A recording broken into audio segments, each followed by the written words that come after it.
gravação aqui. Olá, GPs! Boa noite! Você aí que tá ligado no Dose Dupla toda quarta-feira às 19 horas. Essa semana voltamos novamente com o nosso horário normal, com a nossa programação normal. E essa semana a gente vai trazer um convidado ilustríssimo. Muito bacana, muito amigo, muito gente boa. Ele hoje está como vice-presidente da Natura e foi meu colega na época de telefone, que a gente vai conversar agora sobre, sabe, aquele futuro que vinha chegando aos pouquinhos e de repente, num piscar de olhos, ele chegou. Pois é. Vamos conversar hoje com a Agenor Leão. Você tá aí, Agenor? Opa, Agenor tá entrando aqui, vamos chamar ele.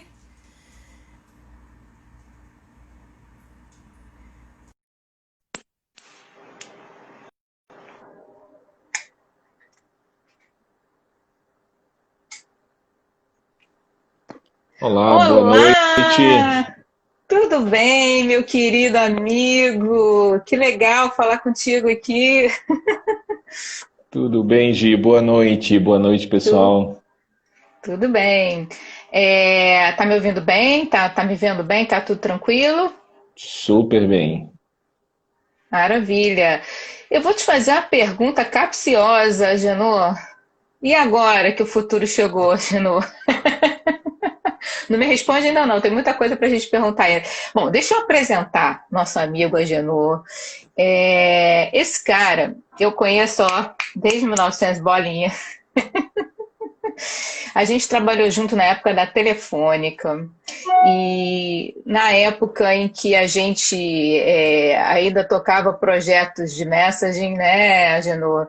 E, enfim, tem muita coisa bacana para a gente contar daquela época em que a gente se conheceu. Você ainda estava na Bahia, a Agenor é baiano, né, um grande amigo baiano, e a gente tem alguns projetos muito bacanas para contar para essa galera, né, Agenor? Pois é, época boa essa, né? De que acho que alguns anos atrás, não dá pra gente falar quantos anos, né, Gi? Mas a gente era muito interessante. A Bahia era a menor operação da Telefônica na época, né? Das três operações que a gente tinha de Rio, Bahia e Rio Grande do Sul. Mas já tinha esse espírito de inovação, de fazer coisa diferente. Sempre que o pessoal precisava recorrer de alguma coisa meio estranha, pedia, a gente dava um jeito de fazer com a turminha. E acho que assim a gente se divertiu muito, com muita coisa legal, né? Esses dias a gente estava lembrando, a gente vai ter que contar o tempo, porque o pessoal consegue contar por causa das edições, né? Que a gente fez a primeira votação de Big Brother do Brasil e foi uma Verdade. situação super engraçada. Eu tava algum dia lá, liga a Gi, diz assim, puta, a Globo vai fazer um. A gente nem sabia o que era, né? A Globo vai fazer um programa, tem umas pessoas numa casa, confinadas, comprou e querem fazer uma votação por SMS. Eu disse assim, puta, a gente vai fazer esse negócio. A gente fez, peguei um avião, fui para o Rio mostrar que funcionava. E a gente implantou esse negócio em todas as operadoras na época da Telefônica e da Portugal Telecom, uma coisa que não que hoje em dia é tão comum, mas naquela época era super diferente e inovador, né?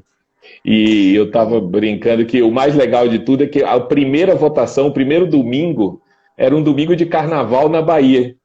E, obviamente, a minha equipe não queria ficar de suporte no negócio. A gente tinha uns links que eles acompanhavam na Globo para falar a votação e quem eu tive que ficar de suporte no domingo de carnaval à noite para ver se estava tudo rolando bem, com o privilégio de saber quem ia sair da casa antes dos outros. E liberou a equipe toda, né? Só ele que ficou, só o único baiano que Óbvio. ficou trabalhando Eu no carnaval foi o Agenor. era o único baiano que não curtia carnaval, né? Então, olha, o que eu posso dizer sobre você, Agenor, entre outros predicados maravilhosos, é que você é um grande amigo, um cara muito gentil, é aquele cara que tem solução para tudo, alegre. Nunca vou esquecer que a gente sempre chegava perto de você e você é meu rei, né? Por mais que hoje você já tá mais paulista do que baiano, naquela época a gente valorizava muito essa questão aí da boa vontade. E como você falou, né? A Tele Bahia era a menor operação do grupo Telefônica e era aquela que trazia as melhores soluções. Nunca vou esquecer isso quando o Gonçalo, eu era da Hold, né? Do PMO da Hold, e o Gonçalo Gonçalo, que era o nosso diretor, entrou chegou na minha mesa e falou assim, olha, você tem 2 semanas para botar o Big Brother Brasil no ar. Eu falei, hein? Nós fizemos essa kick-off meeting lá na Telefônica, lá no Morisco, né, no Rio, na época era lá no Morisco, e aí quem vos fala aqui, que é o nosso querido amigo baiano, Agenor, foi quem nos salvou, que trouxe a solução, e foi com essa solução que a gente em 2 semanas colocou no ar, no domingo de carnaval, a primeira solução de votação interativa com a televisão brasileira no primeiro Big Brother Brasil. E tem muita história para contar, né, Agenor? Pois é, e passou o tempo, né? Muito. Fora outros projetos que é melhor não contar, né, que o pessoal andou lembrando por aí, Movistar Gestão, né, enfim, outras coisas muito loucas que a gente viveu. Mas, enfim. Agenor, eu queria, assim, antes da gente fazer o nosso célebre momento do Dose Dupla, eu queria te passar a palavra para você se apresentar um pouco, aproveitando que o pessoal já está começando a entrar, né? Até para o pessoal te conhecer um pouco mais, enfim. Beleza, Gi. Primeiro, obrigado pelo convite, um prazer estar aqui contigo. Eu que agradeço. Como já disse, eu sou baiano e sou baiano, mas não sou nem do carnaval nem da praia, eu sou do sertão da Bahia. E entrei nesse mundo da tecnologia com 17 anos, fui para Salvador aí para fazer universidade, fiz Universidade Federal da Bahia, um negócio que naquela época se chamava processamento de dados. Confesso que eu nem sabia o que era aquilo, mas acabei fazendo porque eu gostava de exatas e dizia assim, puta, isso é um negócio que dá dinheiro, era o que eu precisava na época, me manter numa cidade maior, e foi isso que eu fiz. Mas muito rapidamente me encantei porque era um momento muito interessante, é um momento em que o Brasil, imagino isso é começo dos anos 90, abertura de mercado de tecnologia no Brasil. Até aí a gente tinha uma reserva de mercado, tecnologia era uma coisa muito restrita a grandes empresas, a bancos e grandes redes que tinham grana para investir em tecnologia nessa época. E eu entrei exatamente nesse momento em que a tecnologia começou, de certa forma, a ficar acessível. Obviamente não do jeito que é hoje, não no volume que é hoje, né, mas foi o advento da microcomputação, e esse é um momento muito importante dessa história. Foi exatamente nesse momento que eu comecei a entrar entrei na faculdade. E a gente eu comecei a minha carreira fazendo um negócio que a gente chamava de plano diretor de informática, que era um planejamento estratégico naquela época, a gente não sabia esse conceito, mas ia lá e dizia, não, aqui você coloca uma folha de pagamento, aqui você coloca um sistema disso, uma impressora ali, e foi muito legal E nessa história eu fui parar no mundo de telecomunicações. Antes de trabalhar na Telefônica aqui no Brasil, eu tive uma oportunidade de sair e trabalhar no Chile 2 anos. Quando eu voltei, foi no momento da privatização aqui. E aí eu acho que foi uma grande escola, né, para todos nós que passamos por essa escola. Eu acho que nenhuma outra indústria cresceu e teve tanta evolução tecnológica em tão pouco tempo como telecomunicações. A gente entrou nesse negócio. E eu me lembro super, assim, de entrando na Tele Bahia Celular, fazendo os primeiros sistemas de aprovisionamento automático, fazendo os primeiros sistemas de coleta de bilhetes em central. E naquela época os telefones mal falavam, né? E a gente sai, sei lá, eu fiquei 15 anos mais ou menos no Grupo Telefônica, saí dali com os smartphones, que são muito mais poderosos do que eram os computadores de mainframe que eu tinha à minha disposição naquela época que eu entrei na faculdade. Então, acho que foi uma escola espetacular, assim. Dentro do Grupo Telefônica eu fiz uma carreira bastante interessante, desde a Tele Bahia, de Avi para cá na formação da Vivo. Terminei saindo como diretor-geral de sistemas na época da Telefônica, já depois da fusão de Telefônica e Vivo, aqui em São Paulo. Foi por isso que eu acabei parando aqui em São Paulo. E em 2012, mais ou menos, um dia me liga alguém e me fala assim, tem uma posição numa empresa de cosméticos e a gente queria conversar com você. E a primeira reação que eu tive, falando assim, vocês estão loucos, eu sou um cara de tecnologia, sempre tive na frente sempre gostei muito da inovação tecnológica, da transformação que isso causava, do aprendizado contínuo que isso me trazia. Como é que eu vou trabalhar numa empresa de cosméticos, né? Mas essa conversa durou 6 meses, e nesses 6 meses de conversa, a gente acabou detectando e acabei entendendo, né, do que a gente estava falando.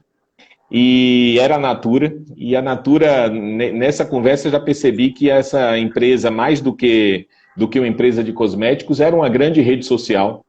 Uma rede social que no Brasil tinha mais de 1 milhão de pessoas nessa época, e já era uma grande operação digital de e-commerce, que a gente entregava na casa dessas 1 milhão de pessoas seus pedidos, que faziam por internet, mas a gente não tinha se dado conta disso, e eu percebi o potencial, e esse era o convite, né, um potencial de transformação e o potencial de impacto que o digital tinha nessa indústria, e resolvi mudar completamente minha vida, tudo que eu tinha feito até ali, começar a aprender tudo de novo, porque foi um processo de aprendizado, de encantamento até por esse modelo de negócio. Fui para lá para construir um novo modelo de negócio, que é a pergunta básica do problema, era como é que a gente vai.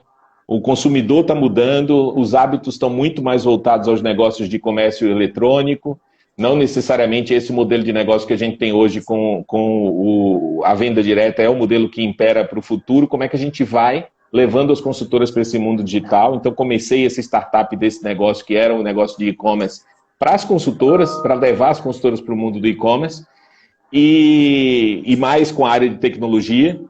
Tive a oportunidade, fiz isso durante uns 6 anos, depois tive a oportunidade de liderar os negócios da empresa fora do Brasil por 2 anos, e tive que me mudar, fui viver na Argentina durante os 2018, 2019, liderando todos os negócios da empresa fora do Brasil, aqui na América Latina. E você ficou quantos anos fora que você falou? Fiquei 2 anos nessa etapa fora, cuidando desse negócio lá. Por sorte, eu voltei para o Brasil em janeiro desse ano, com um outro objetivo, que aí já é uma evolução da nossa visão estratégica de transformação disso efetivamente numa grande plataforma, aí já com as aquisições de Avon, The Body Shop e Aesop, as 4 empresas hoje que formam o grupo, mas tive essa oportunidade também de fazer uma migração, de ser um cara eminentemente de tecnologia e mais também para ter uma experiência na área de negócio, e hoje eu levo uma coisa bastante híbrida entre negócio e tecnologia e novos negócios. Então, acho que essa é um pouco da minha história e a carreira que eu levei ao longo desse tempo. É isso que você buscava, né? Mas olha só, Júnior, antes da gente seguir, eu acho que a gente não pode passar por essa sem o nosso momento dose dupla.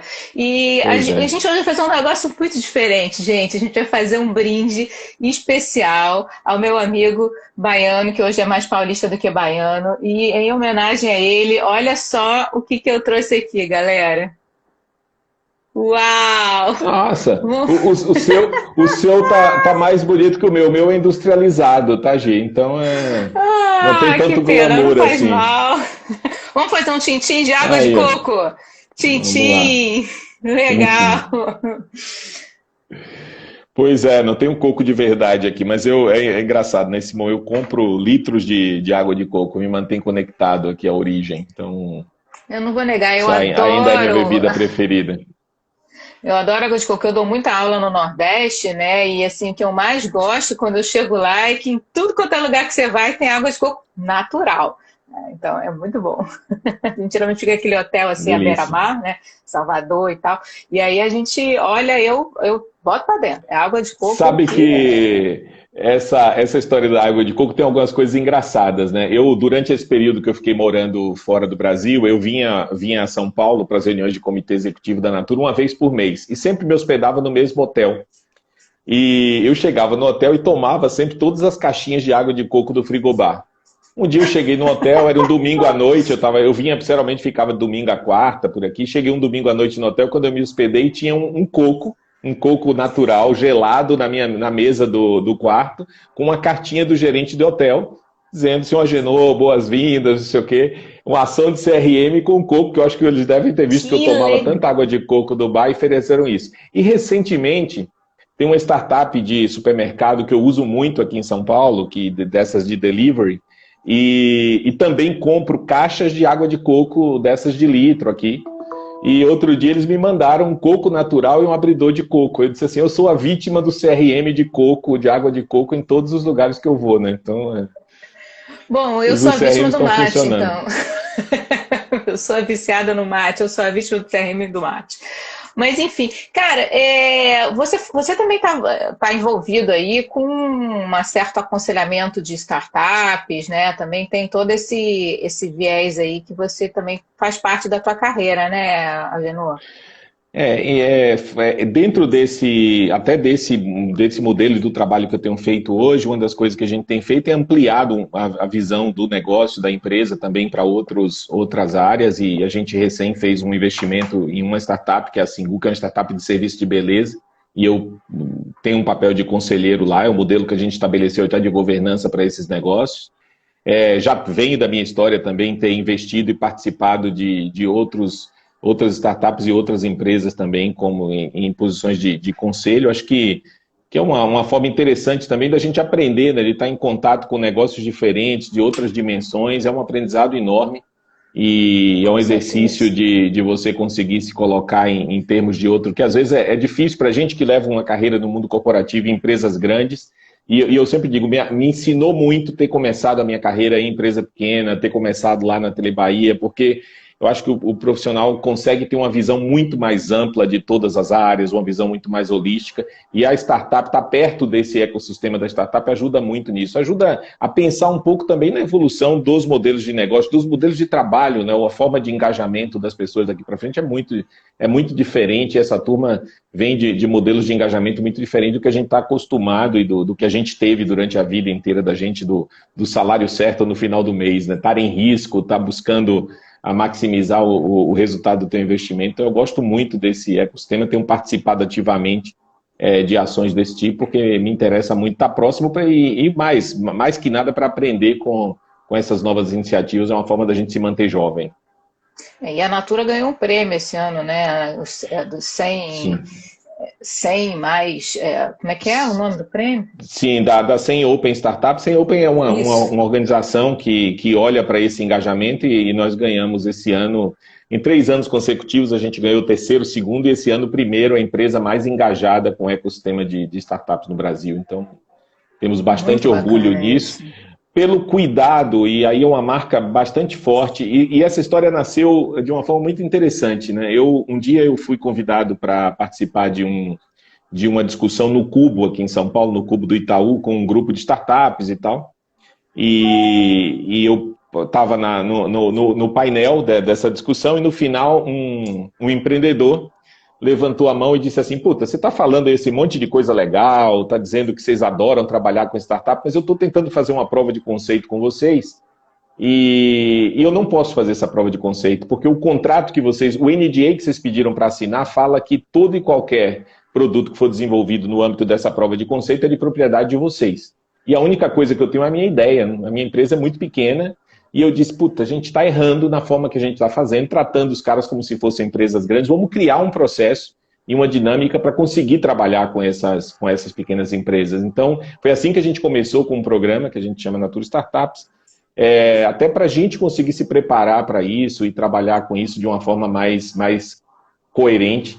Então, tem sido uma jornada incrível de aprendizado, para trabalhar com esses pequenos empreendedores e conseguir que a grande empresa não os destrua e que preserve o que é a cultura, a forma de fazer e aprenda com isso. E cada dia mais a gente tentando também aprender e ter práticas ágeis de funcionamento, mais desburocratizada, menos hierárquico com esses empreendedores. É uma relação de win-win bastante importante para a gente. Cara, me diz uma coisa, a gente está falando de um processo de transformação, mas eu queria começar lá do começo. A primeira pergunta que eu queria te fazer é o seguinte, onde é que você estava quando começou essa história de pandemia? Você estava no Brasil ou não? Cara, como eu te disse, eu fiquei formalmente morando em Buenos Aires até dezembro do ano passado. Em janeiro eu fui fazer a minha mudança e assumi um compromisso de dar uma volta. Eu cuidava da América Latina e dar uma volta em todos os países no começo desse ano. E estava fazendo isso, né? Cada semana eu visitava um país e na última viagem que eu fiz foi para Bogotá, acho que Bogotá ou Lima, provavelmente Bogotá foi a última. Cheguei no voo na quinta noite, na sexta-feira a gente decretou que a partir da segunda-feira não tinha mais como a gente ir para o escritório, estava fechado. E eu estava no momento de mudança de país, a minha mudança não tinha chegado, o apartamento estava desmontado ainda.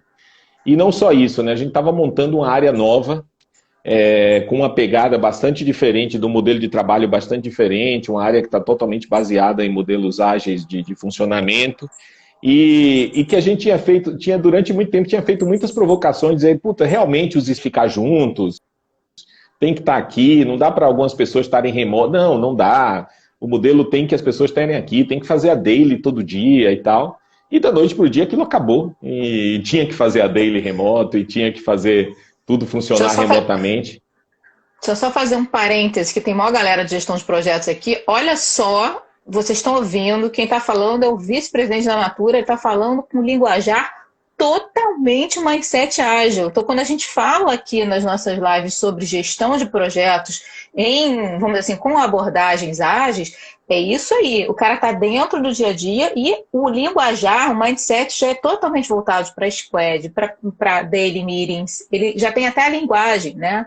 Eu só queria te interromper um pouquinho, Agenor, porque a gente teve aqui um comentário de uma colega aí de São Paulo também. Ela está dizendo o seguinte: a Natura está sempre no topo do ranking, impressionante. Tem DNA inovador desde sempre. Antigamente tinha 3 presidentes simultaneamente, sempre se abriu para as conversas, para conversa profundas com os stakeholders. Realmente a gente não pode deixar de mencionar isso aí. Mas desculpa, eu te interrompi, Janu. Você estava falando que do dia para a noite... Exatamente, e essa foi a dinâmica, assim, a partir dali nós adaptamos tudo, e falando em linguajar, né, desde a PI Planning com 150 pessoas remotas, e a gente aprender, encontrar ferramentas, encontrar uma forma de fazer isso funcionar, e deu muito resultado, assim, a gente tem tido produtividades muito interessantes. Eu acho que a necessidade também e o nosso DNA, que é um DNA de apoiar essa rede de consultoras, de construir ferramentas para elas, nos ajudou muito, porque norteou muito, e era o propósito que a gente tinha, de, assim, a gente precisa cuidar das pessoas, a gente precisa preservar o negócio. Isso norteou muito as nossas ações, as nossas priorizações, as entregas que a gente tinha que fazer, e o time se manteve extremamente engajado para conseguir transformar, e aí estamos, e quem diria, né? A gente falava outro dia, dizia assim, quem diria que um dia a gente ia acordar e ia estar no futuro, num futuro que a gente vinha falando há tanto tempo, e foi exatamente isso, né? Um dia a gente acordou nesse futuro, que o trabalho é totalmente remoto, que a gente tem que mover as pessoas por um propósito maior de cuidar do outro, de cuidar do mundo, e como a gente reage a partir daí, e tudo que a gente via vivendo, que parecia que ia durar 1 mês, 2 meses, 3 meses, e estamos nessa há 10 meses, passando aí por esse processo de aprendizado contínuo também sobre essa forma de atuação. Acho que tem muito para a gente aprender ainda sobre como fazer, mas os resultados iniciais são bons, a gente está bem feliz com o que a gente conseguiu até aqui, com cuidado, né, de um trabalho de uma forma bastante exaustiva, e acho que a gente precisa aprender a delimitar um pouco o espaço de trabalho do espaço de doméstico, porque passou a tudo a ser a mesma coisa, né? Acho que esse é o grande cuidado que a gente precisa ter. Janu, assim, uma pergunta que eu queria te fazer, que a gente conversou bastante também, sobre a questão das consultoras, né? Hoje, notoriamente juntando Natura com a Avon, que agora é um grupo só, né? Você tem aí milhões de consultoras, né? Como é que foi? Porque assim, a consultora ela tem um trabalho muito presencial, de pegar a revistinha, de levar lá pro cliente dela, e etc e tal. E isso, vamos dizer assim, é um impacto social muito grande, porque você está dando oportunidade, né, para essas pessoas com investimento baixo e muitas vezes com pouco que elas têm, de se tornarem grandes vencedoras aí na vida, né? Enfim, e existe, você me comentou, né, que o próprio DNA, né, da Natura tem todo um viés de prosperidade, né, de propósito, de fazer as pessoas terem uma sensação de pertencimento, de impacto social, etc. e tal. A minha pergunta é o seguinte: de uma hora para outra, isso aí começou a digitalizar. né? Como é que foi com essas consultoras? Como é que a Natura acompanhou isso? Elas perderam seu espaço? Conta um pouco para a gente poder entender isso aí. A nossa preocupação sempre foi com a história do digital e o que eu falei antes, né? A nossa preocupação era a gente precisa ir para esse mundo, mas precisa levar essas pessoas com a gente. E é muito interessante, porque assim, a Natura talvez tenha hoje um grande impacto no processo de inclusão digital no país, né, na América Latina como um todo, onde a gente está presente, porque vem da necessidade de preservação, né? Esse negócio é um negócio que cumpre um papel social muito grande. A gente tem histórias e histórias lindas de pessoas que conseguiram ir adiante, construir a sua vida, porque é um negócio que tem uma barreira de entrada muito baixa, né? Então eu consigo aceder a esse negócio, acessar a esse negócio, começar a me desenvolver através dele. Ele cumpre um papel social e a gente tem cuidados desde investimentos em educação, investimentos em treinamento para isso. E esse momento, na verdade, é um momento, como eu costumo dizer, a gente vinha se preparando para isso desde muito tempo, né? Não é uma coisa que do dia para outro a gente resolveu fazer um monte de ferramenta para isso. É uma história que vem de longo prazo e que, na verdade, agora o que a gente viu é que houve uma aceleração, obviamente, pelo momento, pelo que aconteceu nesse momento do tempo. Mas é uma preparação de muito tempo, de conseguir trazer essas pessoas, educar essas pessoas para isso. E de verdade, eu sempre costumo falar, quando a gente fala de transformação, eu não gosto desses chavões de transformação digital. Na verdade, a gente tem um fenômeno, mais do que um fenômeno tecnológico, um fenômeno social, né? As pessoas hoje interagem pelo WhatsApp, falam pelo WhatsApp, e não é diferente com essa grande rede. O que a gente precisa, nesse caso, a gente precisa entregar melhor conteúdo, entregar ferramentas que isso possa acontecer para elas, porque elas essas pessoas já estão digitalizadas. Né? No passado a gente olhava para as barreiras de entrada, era o smartphone, era o acesso a dados, era o plano de telefonia. Essas barreiras foram caindo ao longo do tempo e isso que possibilitou essa hiperconexão que a gente tem hoje. O nosso papel é assim, como é que eu posso apoiá-las, entregar ferramentas, ajudar para que isso aconteça, capacitá-las para operar nesse mundo. É isso que a gente tem tentado fazer ao longo do tempo. E com esse olhar, para a gente o importante é a lealdade dessas pessoas, é que essas pessoas estejam com a gente, que essa vida, que a gente possa ter certeza da transformação de vida, do impacto que isso em toda a cadeia, né? Desde das pessoas que estão lá ajudando a gente a produzir, coletando os insumos da Amazônia, até a consultora que está na ponta, é uma cadeia imensa de benefício que a gente pode gerar, que vai muito além, eu costumo dizer, né? A beleza desse negócio é que o impacto que a gente causa ele é muito maior do que o que a gente consegue ver no PNL na conta de resultados. Né? Imagina o que essa empresa já gerou ao longo de 50 anos de valor para a sociedade, para essas pessoas, o impacto que isso causou de transformação. Essa é a grande beleza desse negócio. Fantástico. Agora, cara, me diz uma coisa, assim, de repente a mulherada que vende Avon, né, as consultoras, e não só a mulherada, que não são só mulheres, mas enfim, de uma hora para outra tiveram que se adaptar das revistas físicas, né, para os canais eletrônicos, né? Você estava me falando que houve treinamento, etc e tal, mas tem gente que não tem nem internet, né? Que não tem, vamos dizer assim, um device, mas a revistinha estava lá. Vocês vão acabar com a revistinha? Como é que está isso? Como é que está essa questão? Não, nada decidido sobre isso, não temos nenhuma pretensão de acabar, mas, obviamente, é o que eu disse, é uma transformação social que acontece, né? Ao longo do tempo, a importância do digital, a importância das relações através do digital é bastante grande. E vai ganhando espaço, mas nenhuma pretensão de acabar, mas de ajudar esse processo de evolução, se isso é melhor para elas, para que elas consigam fazer mais resultado. Vocês medem esse resultado delas, por exemplo, essa questão do desenvolvimento humano? Uma das coisas que a gente tem, inclusive como meta dos executivos, é o IDH da consultora, a gente mede isso. E a gente criou uma metodologia baseada no IDH, obviamente, para conseguir medir, mas é um fator importante para a gente, é que a gente consiga, através de uma pessoa entrando nesse negócio, que ela consiga, efetivamente, a gente ter métricas de que ela está melhorando a sua vida com o impacto, e obviamente o IDH traz impactos de educação, de digitalização, de bancaria, uma série de outros aspectos, que não é só o aspecto do dinheiro que ela está ganhando no mês a mês, mas o desenvolvimento social efetivamente. Isso é meta para a gente. A Natura é efetivamente uma empresa triple bottom line, toda e qualquer ação, todo e qualquer projeto. É muito interessante, você fala de gestão de projetos, é muito interessante. O nosso formulário de aprovação de projeto tem um campo em que a gente precisa descrever qual o impacto ambiental, social e econômico do projeto, em qualquer projeto. Né? Se eu for fazer um projeto de cabeamento, eu vou ter que descrever qual é o impacto, eu tenho que me preocupar, e essa é uma forma educacional, né, das pessoas começarem a olhar para a sustentabilidade como parte do negócio, parte da empresa. Em todos os projetos a gente descreve os impactos sociais, ambientais e econômicos daquele projeto efetivamente. Então isso é muito interessante, é da cultura, é parte do, não é uma área, uma iniciativa separada, é parte do DNA da organização.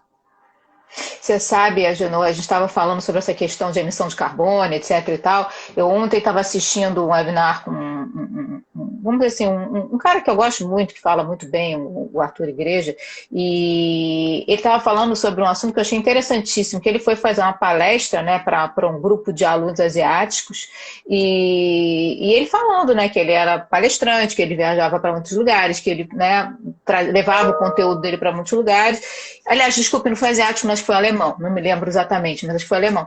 E os alunos começaram a dizer para ele, escuta, mas a primeira pergunta foi, mas escuta, você não se preocupa com a quantidade de emissão de carbono que você tem porque está viajando pelo Brasil inteiro espalhando o seu conteúdo? Quer dizer, a pergunta não era nem sobre o conteúdo, é sobre a preocupação, vamos dizer assim, sustentável do negócio do cara, né? Isso, de alguma forma, impactou a Natura, ou a Natura já se programava para esse novo, vamos dizer assim, essa nova geração aí muito mais preocupada com o consumo consciente?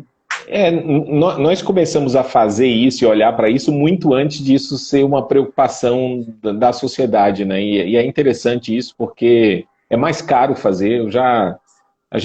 Invariavelmente, a gente tem que tomar decisões que impactam o negócio, impactam o resultado em prol dos indicadores, por exemplo, de carbono, mas não só. E é muito interessante, não tem muita dúvida, assim, a gente não faz muita conta sobre isso, né? A gente sabe o que priorizar, tá? Faz parte da cultura também isso. Sei lá, eu tinha uma operação no México que eu cuidava e às vezes ia faltar produto e a única forma de levar o produto a tempo era ir de avião, mas de avião o consumo de carbono é absurdo. Eu preferia não vender o produto, esperar o produto chegar de navio para consumir. E isso é comum a gente fazer esse tipo de trade-off o tempo inteiro pensando nisso. E isso desde muito tempo, né? Hoje, e eu acho que num tempo até que a sociedade não estava tão atenta para isso. E a gente também não estava atento a que isso fosse uma ação, que fosse feito para marketing, né? Hoje acho que a sociedade, cada vez mais, acho que a gente está experienciando esse momento, né, de cara, eu sou parte de um todo, eu faço parte e o impacto que eu causo tem um impacto universal, tem um impacto na vida do outro. A gente fala muito do desenvolvimento integral, a relação eu comigo, eu com o outro, eu com o mundo, sabendo que tudo que eu faço tem uma repercussão em escala global. E então eu acho que esse cuidado, essa atenção, esse cuidado com o ambiente, e é o cuidado com o meu próximo também, com o cuidado com as gerações que vêm por aí, começa a ser muito mais comum na sociedade, e empresas como essa passam a se destacar, né? Mas muito, eu garanto para vocês, assim, sempre foi feito muito como cultura, como jeito de fazer, nunca, não sentia um pensamento, estou fazendo isso porque alguém vai comprar pensando, longe disso. É uma crença de que fazer negócio de uma forma direita gera resultado, mesmo que isso custe ou que tenha uma margem um pouco menor, que faça... Porque a gente precisa cuidar e precisa fazer diferença para o todo, não só para o P&L. Então, acho que esse é um... E espero que mais empresas passem a pensar assim, né? Esse é o nosso interesse também. Influenciar. Olha, você está gerando um burburinho interessante aqui. A galera está gostando muito aí do que você está colocando sobre essa questão da preocupação. Então, sensacional também. TBL para formulários de projeto. Olha aí o que falamos na live passada. Foi minha colega que fez a live comigo na semana passada, também muito bacana. Falamos sobre caos. A Roberta lá cadê? Peraí, impacto socioambiental deve constar em todos os tipos de projetos, inclusive nas pesquisas, é verdade, Roberta. Na Nazaré também, muito importante se pensar em soluções sustentáveis. O pessoal está, né, super engajado aí com a sua questão, Agenor. E tem uma pergunta aqui: como é marketing da biodiversidade entrou no negócio da Natura? Como entrou, né?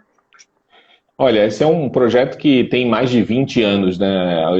Esse projeto que é um projeto na Amazônia que feito, tem 5.000 famílias que trabalham conosco nesse processo de extração, numa crença de que a forma de você proteger a floresta é assegurar renda e receita para o homem que está na floresta. Então tem casos muito interessantes em que a gente, contei outro dia uma história da Ucuúba, que a gente começou a medir o quanto uma árvore custa se você o derrubar, o quanto vale uma árvore que vale muito pouco, que é usada para fazer cabo de vassoura, sei lá, vale 10, 20 reais uma árvore. Gente, escuta essa história que o Agenor vai contar. É sensacional, pai, Agenor.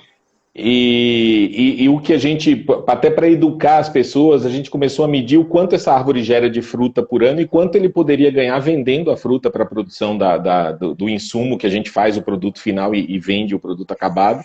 E a gente começou a mostrar que isso valia muito mais do que a árvore derrubada e vendida. E essa educação gera a preservação. Então esse projeto é um projeto que não nasceu hoje, nasceu há 20 anos atrás. E ele nasce em si, é uma inovação em cima de uma tensão social, né? Uma tensão social que fala da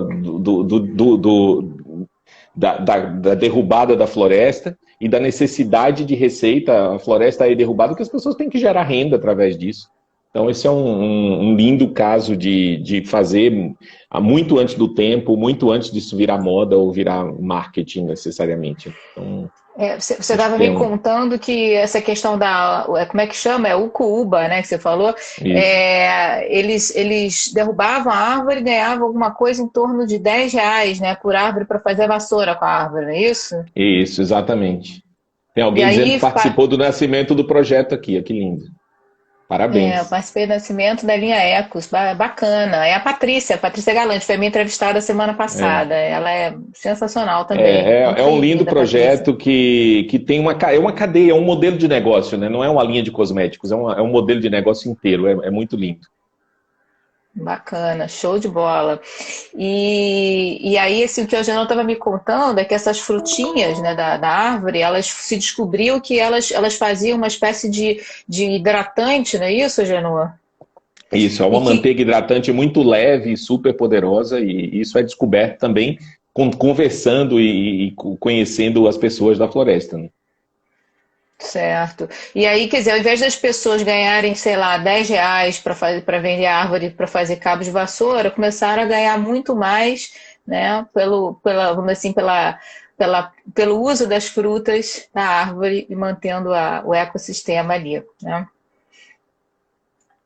Bacana. Agenor, assim, a gente percebe que a Natura ela é uma empresa que ela é pioneira, sem dúvida nenhuma, em muitas coisas. Você estava me falando que hoje a posição da Natura em termos de beleza no mundo é o quarto grupo de beleza puro do mundo, né? É o grupo. Pois é, e é um grupo brasileiro, né? Isso que é mais bacana de tudo, né? E fica se falando muito dessa história do novo normal. Eu não gosto muito dessa expressão do novo normal e tal.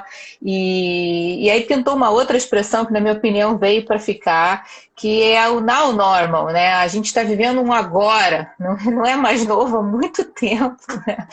E as pessoas parece que resolveram cair vamos dizer assim, de redescobrir coisas que já vinham acontecendo há muito tempo. Como você falou, projetos aí da Natura que tem 20 anos, né? Como é que foi agora que a gente tem um now normal estabelecido e entendido, né? Como é que foi esse mindset, essa transformação de mindset, ou se houve, como é que você vê daqui para frente a Natura nesse sentido? Olha, é muito difícil, Gi, a gente falar eu não gosto e a gente nem poderia fazer previsões sobre isso, né? Mas o que eu acho interessante é que, como sociedade, a gente está vivendo um momento de aprendizado contínuo, né? Daqui para frente a gente vai precisar aprender todo dia e fazer alguma coisa nova todo dia. Esse eu acho que vai ser o grande impacto e a nosso aprendizado contínuo de como a gente vai construir daqui para frente o futuro, né? Isso que eu sempre falo, nesse mundo que a gente vive de tanta incerteza, e é um aprendizado que eu tenho pessoal também, desde a época da faculdade, desde a época, e trabalhar com essa inovação e essa área tantos anos na vida, de tantas transformações, como a gente falou, tem um impacto de cada dia você vai ter que estar aprendendo uma coisa nova para não se tornar obsoleto. E eu acho que é esse o momento que a gente está vivendo. É muito difícil a gente fazer alguma previsão sobre como vai ser daqui a amanhã ou depois, até porque a gente vive uma situação sem precedentes, né? Acho que o que a gente está vivendo agora é uma situação, talvez, as grandes crises que a humanidade passou todo o tempo foram crises que a gente começou com um processo de recuperação passado o grande evento da crise, né? Esse é um evento que a gente está no meio do evento que causou a crise e a gente não sabe quando termina, como termina. Então, acho que a grande lição daqui para frente nossa, de como profissional, como companhia, é que a gente vai ter que aprender todo o tempo sobre como é que é esse futuro, o que é que ir descobrindo e fazendo ao longo do tempo. Acho que por isso as nossas formas de fazer vão ter que ser alteradas para a gente estar acompanhando isso todo o tempo, né? O Marcelo está até menos, eu te falava, né? Daqui para frente é menos mapas e mais Waze, né? Porque é assim que a gente precisa gerir a vida daqui para frente. Eu adorei essa frase, menos mapas e mais Waze, uma bússola constante, né, Genô? O Marcelo fez uma pergunta que eu achei interessante aqui. Existe um Brazilian, como é que você falou, Marcelo? Existe um Brazilian Way of Management? Você estava falando comigo naquele dia que a gente conversou sobre aquela questão da consultoria, né, vamos dizer assim, da relação humana, né, de venda, etc e tal. Mas e o management, né?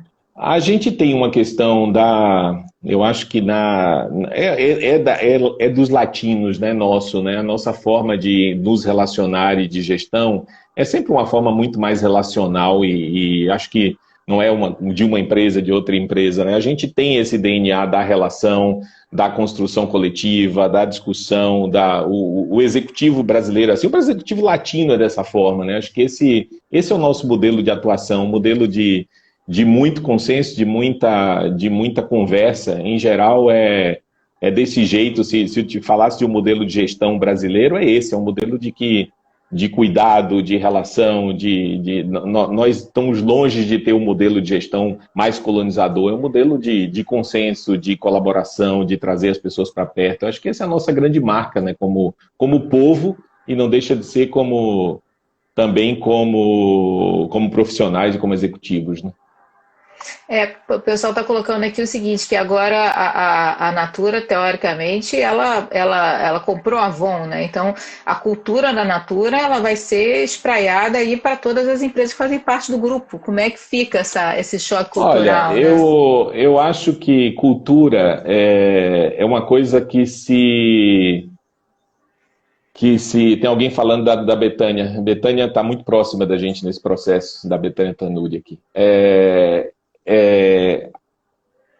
A cultura e as culturas organizacionais, elas se transformam também ao longo do tempo. É muito difícil dizer que a gente vai levar uma cultura de uma empresa para outra. A cultura ela vai se constituir através desse choque, inclusive, através da fusão do que uma empresa tem, do que a outra empresa tem. Não deixa de ser assim. Eu acho que eu já participei de outros processos de fusão, a gente participou junto de outros processos de fusão, de junção de empresas, e o resultante nunca é o que era originalmente do outro. A gente não tem essa pretensão e nem acha que vai ser desse jeito.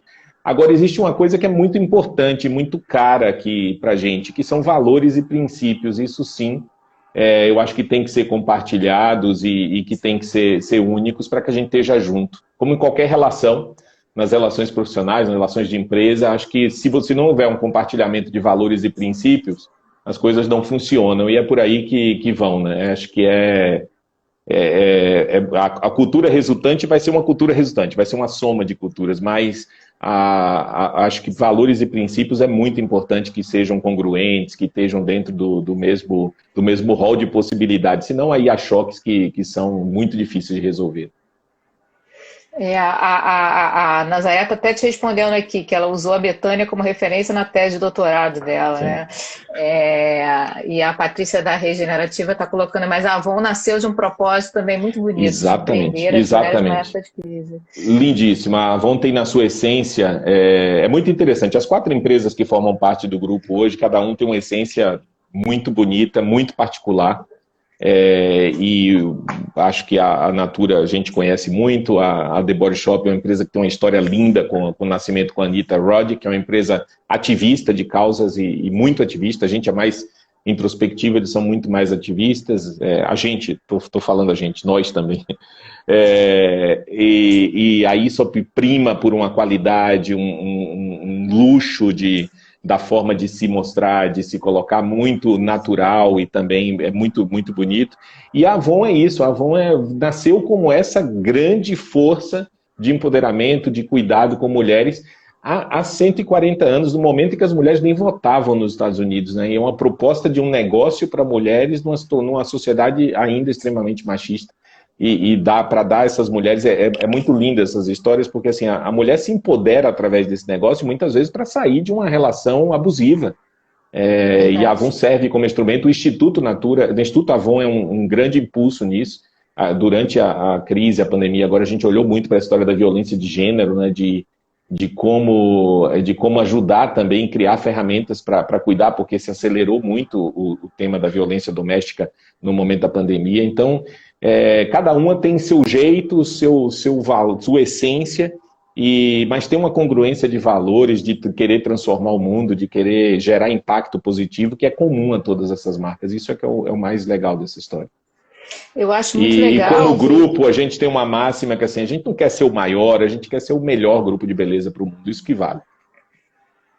Muito bacana. Por que ainda não temos o produto de hemp do Brasil? A linha da Body Shop é demais, que legal. Daqui a pouco vai ter, não sei. Eu brincava com a L'Oréal, que comprar igual casamento de vaca com cachorro. Exatamente. Agora com a Natura são almas gêmeas. Que legal, gente. Você sabe que a Anitta fez uma visita a Cajamar, a Patrícia que deve estar falando que ela conhece mais da Natura que eu, tá há bastante tempo. Então ela deve saber dessa história. Aí, Patrícia! A Patrícia fez a live com a gente semana passada. Legal. Ela é fera. Mas vou contar, a Patrícia deve conhecer essa história, mas é uma história muito legal. A Anitta visitou a Natura. A Anitta era muito próxima do Luiz, do fundador da Natura, e se conheciam e tinham uma admiração mútua. E a Anitta teve uma frase da Anitta super marcante. A Anitta já faleceu, né? Faleceu logo depois da venda da Body Shop para a L'Oréal. Para quem não sabe, a Body Shop foi vendida para a L'Oréal, ficou 10 anos como uma marca da L'Oréal e a gente comprou depois. E ela falou assim, que empresas precisam ter alma, e que Natura e The Body Shop tinham almas gêmeas, e quem sabe um dia elas podiam estar juntas. E a gente viu isso se concretizar, infelizmente ela não estava entre nós para ver, mas foi uma fala dela, muito, muito legal, muito bonita. Que legal, cara, que bacana. Cara, sabe o que eu queria te pedir, Janô, aproveitando que o pessoal me dá uma folga aí com as perguntas? Assim, a gente estava comentando que a nossa geração foi uma geração que passou por uma transformação absurda, né? Que a gente teve que se adaptar desde dos grandes computadores até passar pelos PCs, né? Quem começou com CP500 como eu comecei sabe o que é isso, né? Você também. E a gente viu nascer, né, os smartphones, e a gente começou com os short messages e assim foi. E hoje a gente está aqui vivenciando, vamos dizer assim, um mundo de informações e de acesso à internet na palma da mão. Quer dizer, a gente teve aí uma evolução muito grande, a gente teve que se adaptar muito, né? A nossa geração realmente passou por uma disrupção muito impressionante, né? Não é fácil. E aí eu queria te pedir, assim, na verdade, umas dicas, porque a gente tem aí uma série de gente assistindo e é uma galera que está no mercado de trabalho, assim como a gente também, tem muita gente nova, tem muita gente da nossa geração. Se você pudesse dar algumas dicas, assim, em termos de profissionais, ou em termos de mercado de trabalho, ou em termos de vida, de gestão, o que você falaria para essa galera? Olha, alguns aprendizados, costumo dizer, é difícil você dar dica contextos são muito diferentes, mas alguns aprendizados meus, assim, que eu costumo compartilhar com as pessoas, é que, primeiro, tem algumas características profissionais que eu acho que a sorte da gente ter passado pelos mercados que a gente passou, no momento que a gente passou, como eu contei, acho que Telecom foi uma escola absurda, e mesmo os últimos anos para mim tem sido de muito aprendizado, que assim, uma coisa que um profissional precisa ter em mente hoje em dia é que o aprendizado precisa ser contínuo e permanente, né?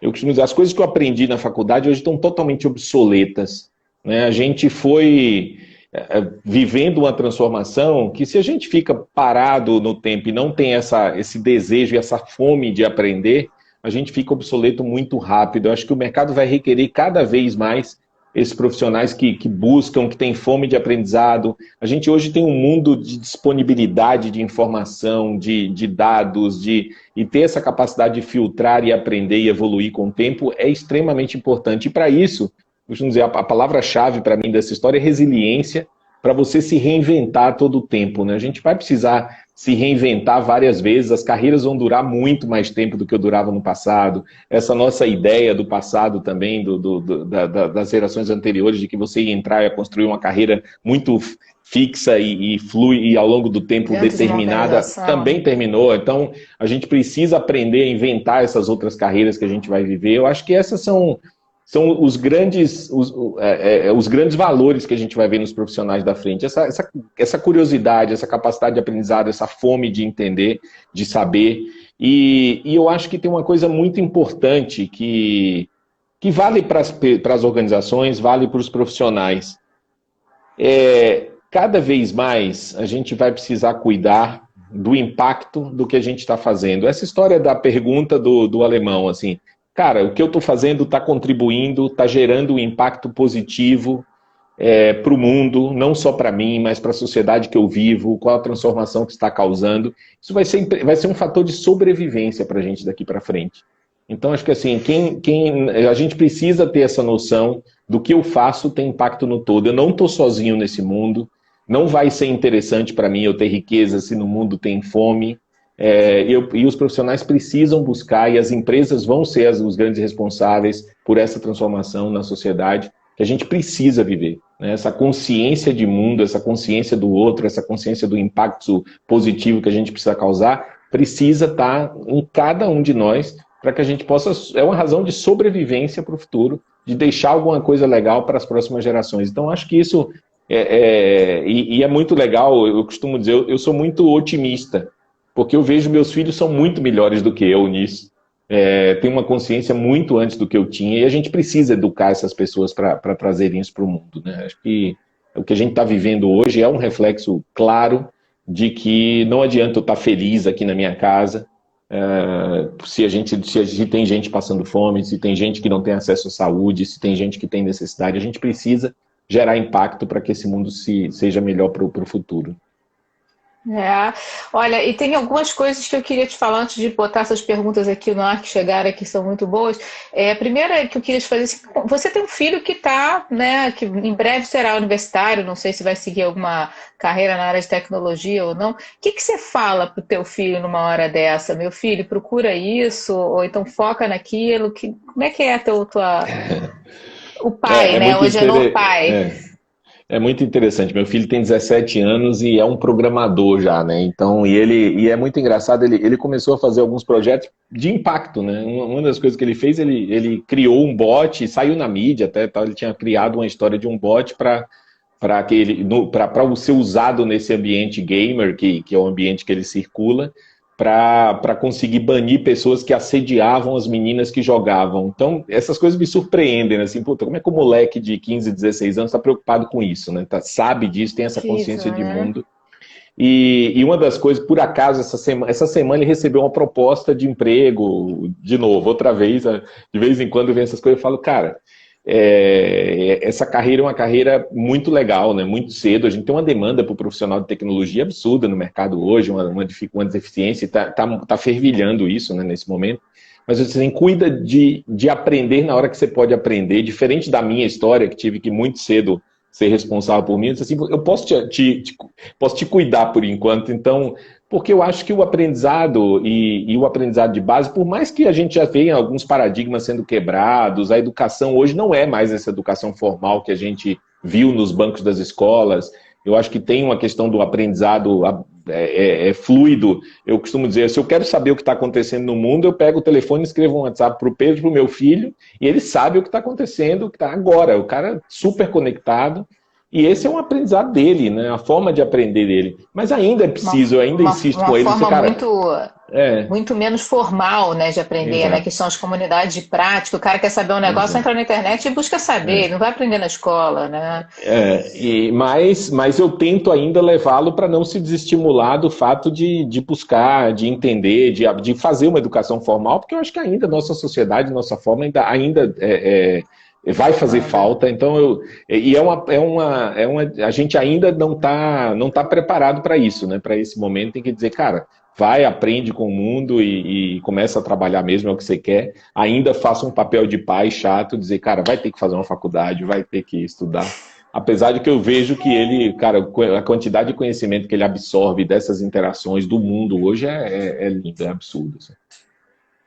Legal. A Genô, tem o Marcos Danilo está colocando aqui o lifelong learning, é a capacidade de aprender, e aprender e aprender demais.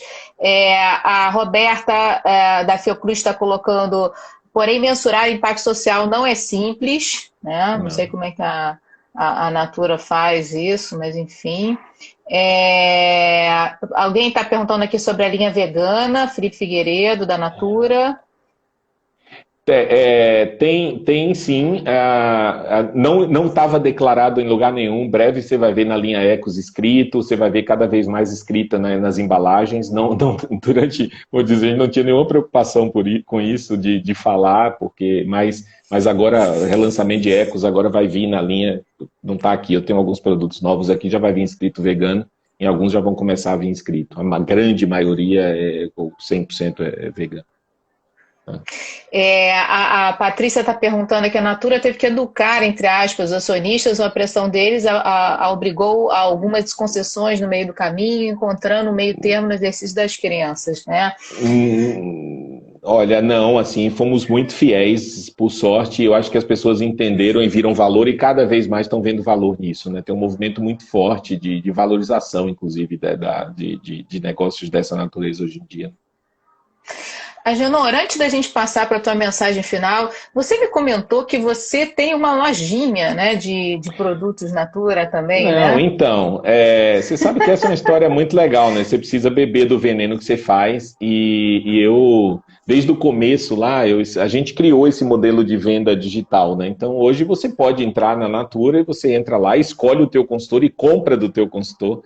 E a gente tem um trabalho social com a minha família, a família da minha esposa aqui em São Paulo, a gente tem um abrigo de criança, então eu sempre digo assim, compra na minha loja, eu dou todo o lucro para lá. Então vocês podem entrar na lojinha, entra lá no site da Natura para assim, buscar meu consultor, escreve Agenor Leão, vai ser o primeiro que vai aparecer. E comprando ali, vocês, além de experimentarem os maravilhosos produtos, vão estar doando 30% do que vocês comprarem para essa instituição. Essa ideia é muito legal, porque acho que a gente estimula também que os nossos colaboradores possam experimentar, possam ser consultores, possam praticar também as coisas que a gente entrega para a nossa consultora. Né? Então, isso é e vende bastante, cai uma graninha de vez em quando para isso, é muito legal. Olha, nosso amigo Guilherme Facchinetti nos prestigiando aqui também. Fez parte da nossa história, né, Agenor? Queria te pedir, cara, assim, olha, sensacional, muito obrigada por ter participado aqui com a gente. Queria te pedir para você deixar uma mensagem para a galera, assim, como inspiração. Você é um cara que inspira. A Natura, é uma empresa que inspira pelas suas questões sociais. A gente teve uma campanha publicitária esse ano que foi muito além do que se esperava, né, com essa questão de gênero, etc. e tal. E a ação também das empresas que cuidam dessa questão de diversidade em todos os sentidos, não só de gênero, mas em todos os sentidos, está sempre na linha da frente, está sempre de alguma forma inovando e tendo posições de vanguarda. Então eu queria te pedir, você como um cara que inspira todos nós aqui, já nos inspirava desde a época de Telefônica, desde a época de Vivo e agora como Natura, própria empresa, deixa pra gente uma mensagem bacana pra gente pensar em você durante essa semana. Vai, Agenor. Olha, Gi, eu vou ser repetitivo, eu já falei disso, mas para mim o que a gente precisa como humanidade, como indivíduo, como participante desse grande ecossistema que a gente vive hoje, ter essa consciência de mundo e ter essa consciência da preservação, do cuidado e do impacto do que a gente está fazendo sobre o todo. Eu acho que quando a gente se descobre parte do todo, a gente é capaz de cuidar do outro, de ter empatia. Eu acho que uma das grandes doenças que a gente tem da humanidade hoje é a alienação, e a alienação precisa ser combatida com empatia, né? A gente precisa entender o que o outro está passando, precisa doer em mim também. Então, eu acho que é essa mensagem que eu quero deixar, assim, que a gente tente entender um pouco, tente ter empatia pelo outro e tente fazer algo para que o mundo possa ser um pouquinho melhor com cada ação individual, escolhendo o que a gente compra, escolhendo o impacto que a gente quer causar, educando bem os nossos filhos para poder ter consciência desse mundo. A gente vai poder construir um mundo que fica para essa turma e vamos ser otimistas com isso. Vamos ser interrompidos pelo Instagram. Gente, muito obrigada. Obrigada, Agenor. Um beijo grande. Vota em mim, professora do ano 2020, hein? Não deixa de votar, não. Um beijo grande. Nos vemos semana que vem nesse Dose Dupla. Valeu, obrigada. Tchau, gente. Beijo.